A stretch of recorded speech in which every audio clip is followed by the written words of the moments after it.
The U.S. Treasury says it will pay off a portion of the country's debt this quarter. Bloomberg reports it's been 6 years since the government last cut the deficit, making this the first time since President Obama took office. This is amidst cuts to spending and higher than expected tax revenue, so the Treasury now expects to pay off around $35 billion of its debt. The Hill reports earlier this year the Treasury had actually expected to rack up more than $103 billion in additional debt this quarter, but CNBC reports those usual shortfalls will most likely return. Whilst it's a sign that potentially Washington's finances are improving, the debt reduction is only temporary.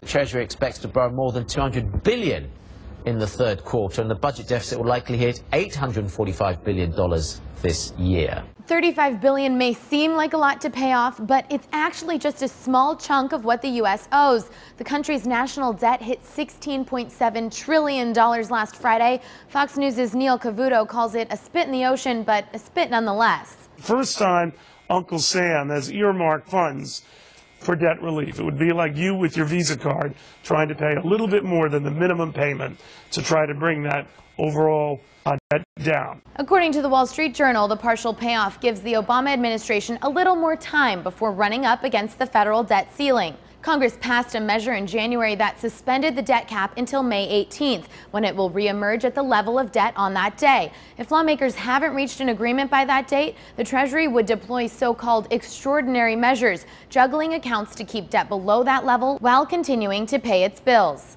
Earlier this year, the Treasury warned even with those measures, it could only sustain spending for 2.5 months. For Newsy, I'm Katie Brennan. Multiple sources, a broader view.